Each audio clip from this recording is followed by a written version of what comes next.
The morning drop-off had already backed up into the parking lot when Jasmine Carter stepped out of the director's office, carrying a cardboard file box against her hip.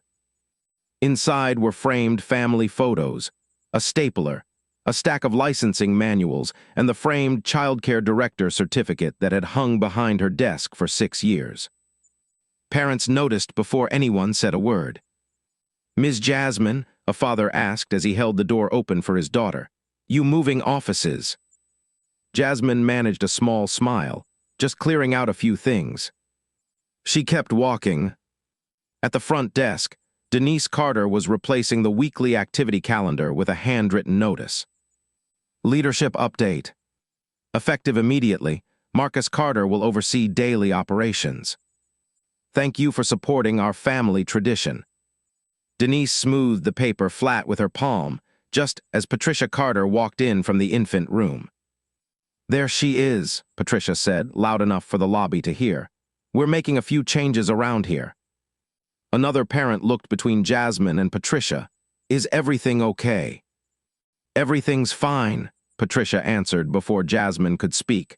"We're getting back to the way this place has always been. Some of these new systems just weren't the right fit for our families." Jasmine adjusted the box in her arms. "The children's schedules haven't changed," she said evenly. "Your classrooms are the same."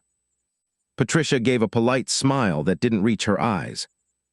"And Marcus will be taking care of everything from here." Marcus stepped from the hallway, still buttoning the cuff of his shirt. He'd worked summers helping with maintenance and occasionally covered afternoon pickup, but he'd never managed the center. A preschool teacher handed him a clipboard.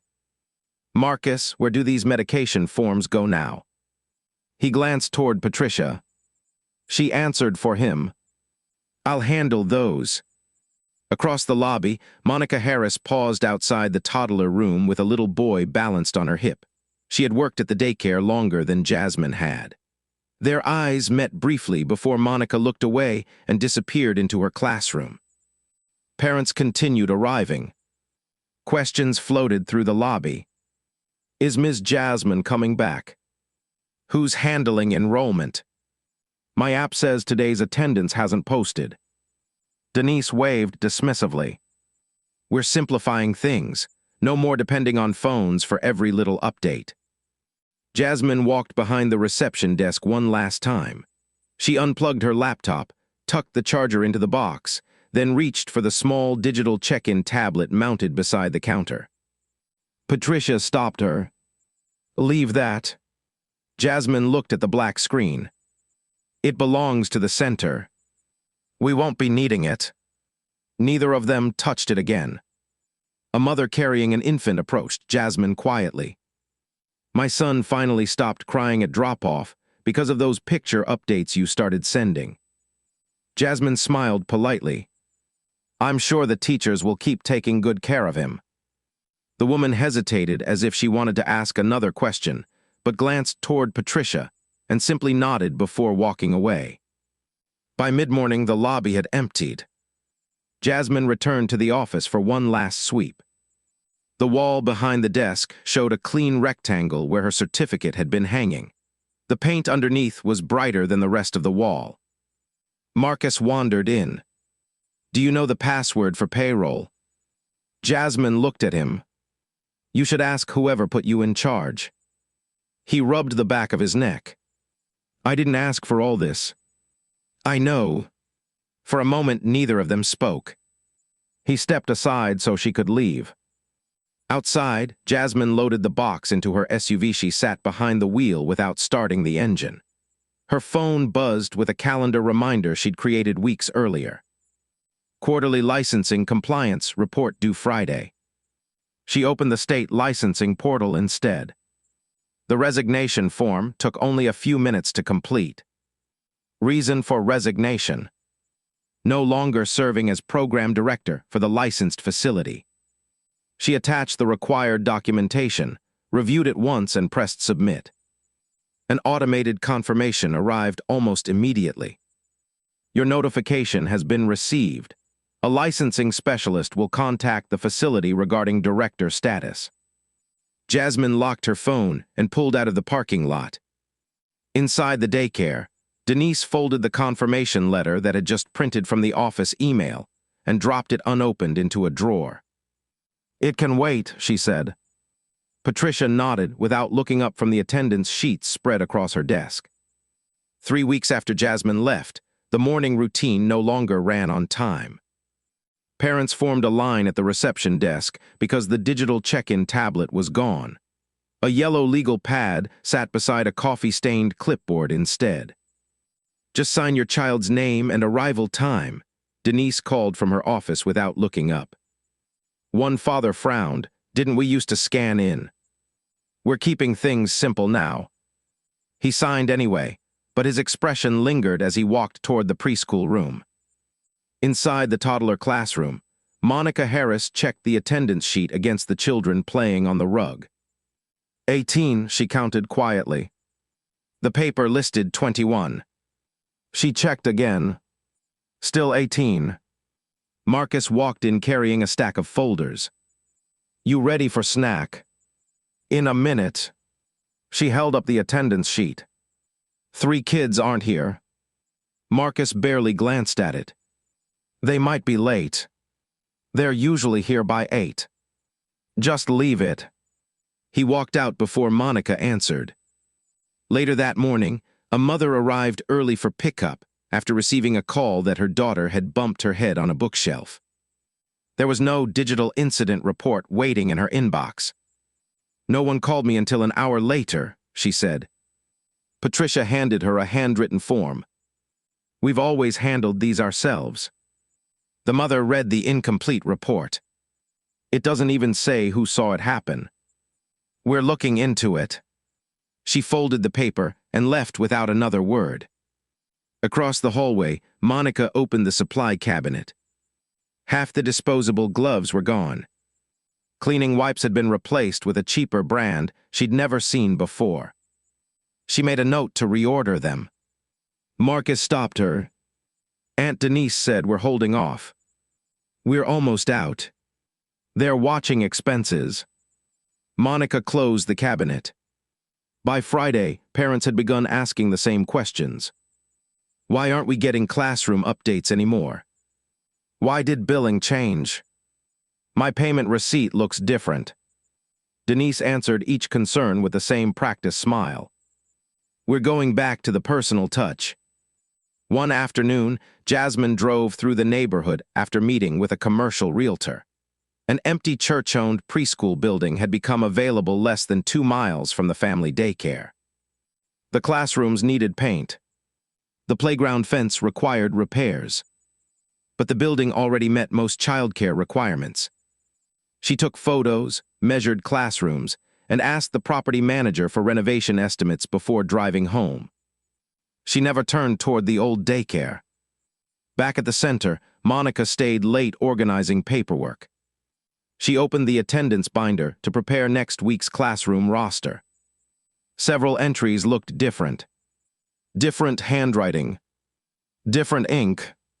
Children who had been absent earlier in the week now appeared marked present. She flipped back another day.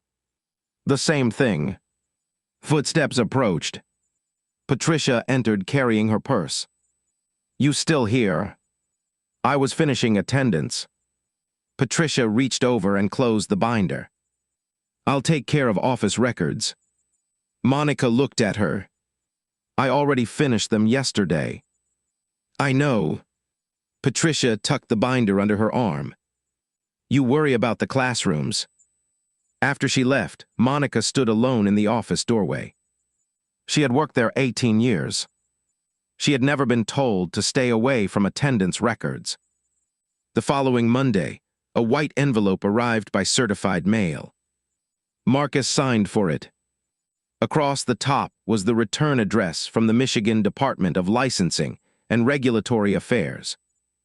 He carried it into Patricia's office. "They're asking for something." Patricia opened the letter. Her eyes moved quickly down the page before she handed it to Denise. "Routine review," Denise said after reading it. Marcus shifted his weight. "They're requesting proof of the current program director." Patricia waved a hand dismissively. We'll send them what they need.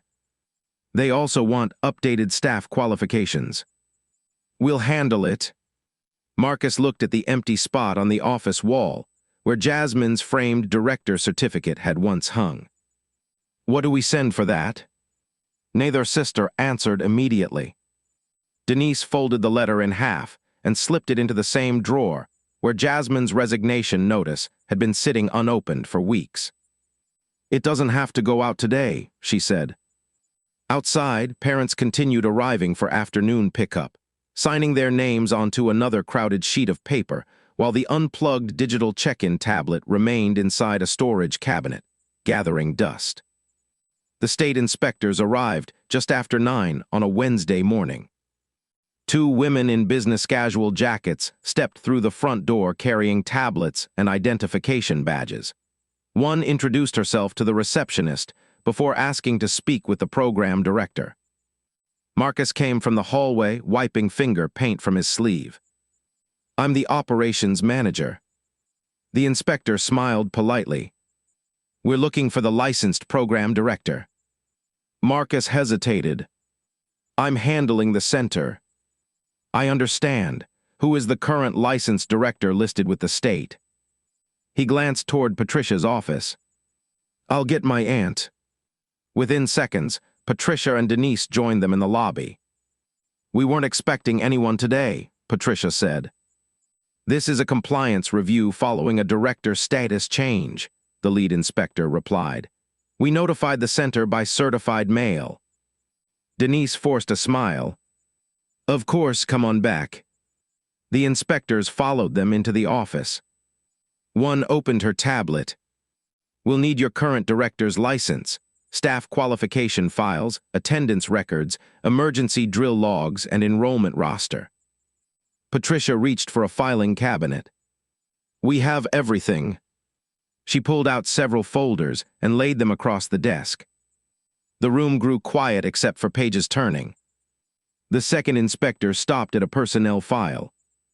This employee's CPR certification expired 3 months ago. We've already scheduled renewal. She made a note without responding. Another folder. This assistant teacher is missing annual training hours. We're updating records. Another note. The lead inspector looked up. Can we see your current director's credential?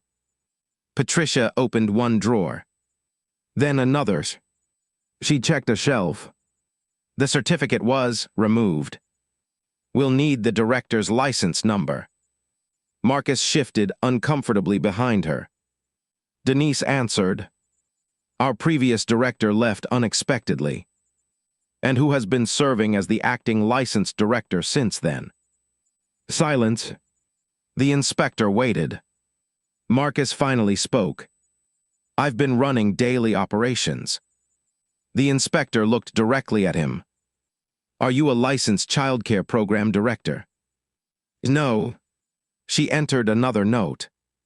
We'll need documentation showing who accepted regulatory responsibility after Ms. Carter resigned. Neither sister replied. The inspectors moved on. They toured classrooms, measured playground fencing, checked medication storage, compared classroom ratios. In the toddler room, Monica answered questions while children built towers from wooden blocks. How long have you worked here? One inspector asked. 18 years. Were attendance procedures recently changed? Monica paused. Yes. How? We used electronic check-in. And now? Paper sheets. The inspector wrote something. Later, inside the office again, the lead inspector spread 3 attendance documents across the desk. I'm trying to understand this. She pointed to one page. Monday's classroom count shows 18 toddlers. She pointed to another. The subsidy reimbursement worksheet reports 21. She looked at Patricia. Can you explain the difference? Patricia leaned forward. Some children arrived late. The arrival log doesn't show that. They may have forgotten to sign in. The inspector nodded once. We'll verify. She requested additional attendance records from the previous 6 months. Marcus opened cabinet after cabinet. Several binders were missing. They should be here. Denise frowned. We reorganized. The inspector closed her tablet. We'll also need electronic attendance records maintained before the recent management change. Patricia answered too quickly. We don't use those anymore. I'm aware. We switched systems. We're requesting the historical records. Patricia looked toward Denise. Neither moved. Across the hall, Monica listened through the partially open office door while organizing art supplies. She remembered helping Jasmine archive digital attendance every Friday afternoon. Every file had been backed up before the system was disconnected. The records still existed somewhere. Near lunchtime, several parents noticed the inspectors walking through classrooms. Questions spread quietly through the pickup line. Is everything okay?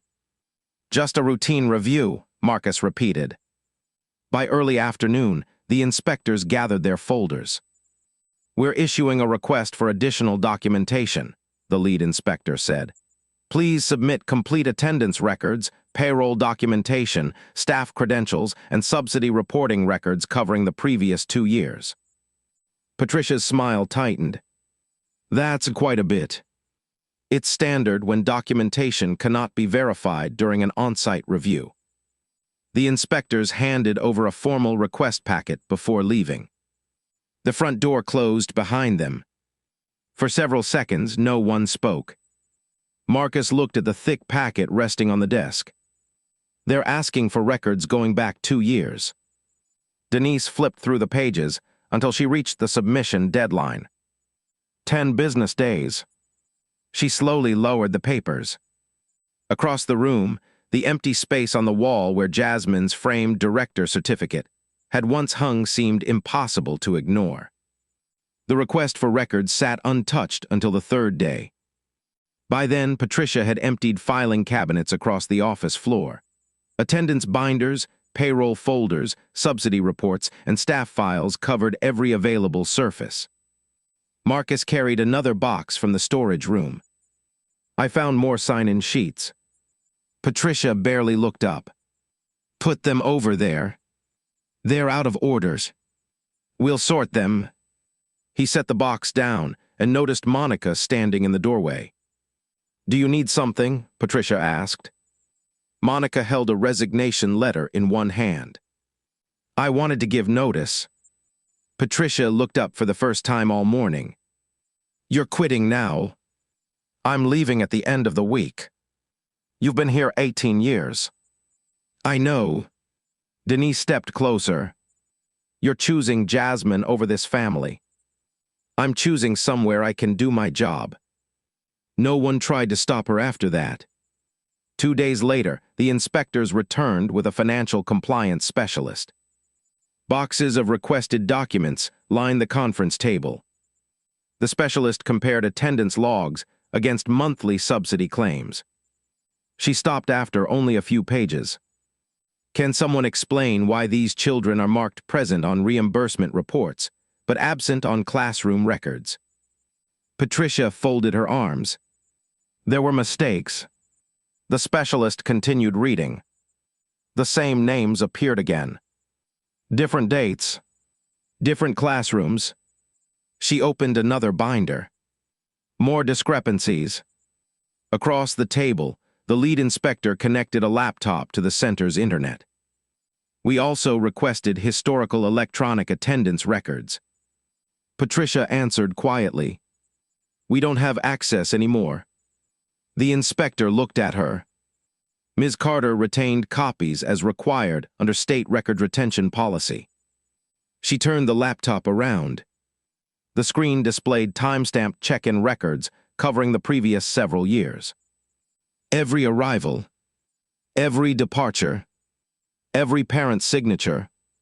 The digital files had already been submitted directly through the licensing portal after the state requested historical documentation from the former program director. No one in the room spoke. The specialist began comparing the digital records against the handwritten attendance sheets. Rows of highlighted discrepancies quickly filled the report. Children marked present on paper had never been checked into the building. Pickup times had been changed.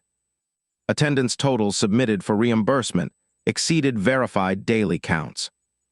Marcus stared at the documents. I didn't know any of this. No one answered him. By Friday afternoon, parents received an email from the licensing division. Operations at the daycare were being suspended, pending the outcome of an administrative investigation. Parents had until the following week to arrange alternative childcare. The parking lot filled within an hour. Families stood outside asking teachers what had happened. Monica packed the last of her classroom materials into 2 plastic bins. A father approached her. My twins have been here since they were babies. I know. Do you know anywhere else that has openings? She hesitated only a moment. Jasmine has been renovating a center on Maple Road. I heard about that. It isn't open yet. He nodded slowly. If she opens, let us know. By the end of the afternoon, Monica had heard the same question 6 more times. Across town, Jasmine walked through freshly painted classrooms with a contractor. The church-owned building smelled faintly of new flooring and disinfectant.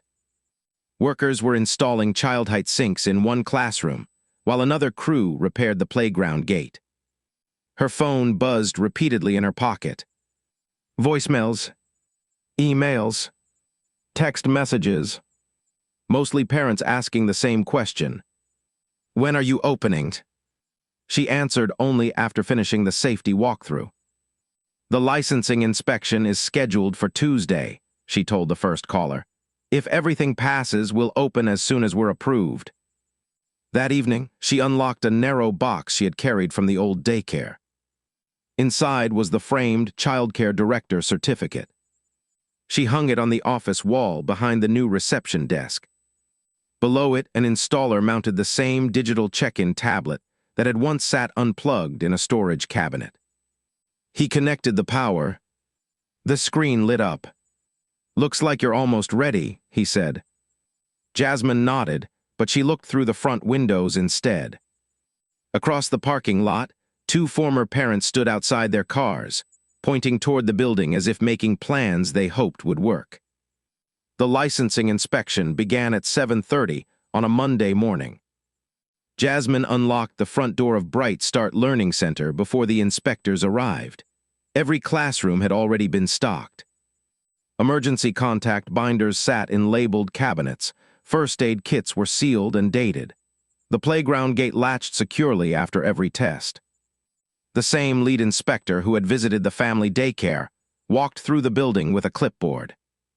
She checked classroom ratios, reviewed staff files, tested emergency lighting, and watched the digital check-in system process its first demonstration entry. Monica stood nearby with a folder of teacher certifications. We're fully staffed, she said. Everyone completed orientation last week. The inspector reviewed the last page, closed the folder, and smiled politely. You'll receive the official approval electronically this afternoon. Jasmine thanked her without celebrating. She had learned not to count anything until the paperwork was complete. By 2 o'clock, the approval arrived. The first enrollment confirmations went out within the hour. Parents who had spent the previous week calling every daycare in the area began responding almost immediately. One by one, the available spaces filled. By Friday, every preschool classroom was at capacity. Opening day started before sunrise. Parents gathered outside with coffee cups, diaper bags, and children holding small backpacks almost bigger than they were. The digital check-in tablet beside the entrance lit up as the first family approached. A familiar voice laughed. I remember this thing. Jasmine looked up. It was the father whose son had once stopped crying because of the photo updates she used to send. His little boy, now taller, stood beside him wearing a bright blue backpack. We've missed you, the father said. I'm glad you're here. He scanned the family code, and the tablet chimed softly. Inside, Monica welcomed children into the toddler classroom, while another teacher knelt beside a nervous little girl, building enough courage to let go of her mother's hand. The morning settled into its rhythm. Children painted. Blocks scattered across rugs. Breakfast trays rolled down the hallway. Nothing felt rushed. Nothing felt uncertain. Later that afternoon, Jasmine drove past the old daycare on her way home. A temporary notice remained taped inside the front window. The parking lot was empty except for 2 maintenance trucks. The playground sat silent. She didn't stop. At the next traffic light, her phone rang. It was an unfamiliar number. Ms. Carter, this is Jasmine. My name is Laura Bennett. My daughter was on the waiting list at your aunt's center. Jasmine waited. I heard you opened nearby. We did. Do you still have room for an infant? Jasmine pulled into a parking lot before answering. I have one opening beginning next month. I'll take it. The following week, Monica placed a framed class photo on a bookshelf in the reception area. Children smiled at the camera with paint on their hands and paper crowns on their heads. She stepped back to straighten it. Her eyes moved to the wall behind the front desk. Jasmine's childcare director certificate hung in the same simple black frame she had carried out of the old office weeks earlier. Beneath it, the digital check-in tablet quietly logged another afternoon pickup. A grandfather scanned out his grandson before turning toward Jasmine. I was worried when the old place closed, he admitted. She handed him the child's artwork. So was I. He smiled. But this feels organized. It should. He nodded toward the classrooms. My grandson runs inside every morning now. After he left, Jasmine looked through the glass doors as families headed toward their cars. No one had followed her because of a lawsuit, an argument, or a promise. They had followed because they trusted the person who answered their calls, documented every concern, and treated their children with the same care every day. The building wasn't as large as the one her grandmother had opened decades earlier. The sign out front was new. The furniture didn't match. Even the paint still smelled fresh. But as another parent signed out on the tablet and waved goodbye to Monica, the place carried something the old daycare had lost long before it closed. Not the family name. The families themselves.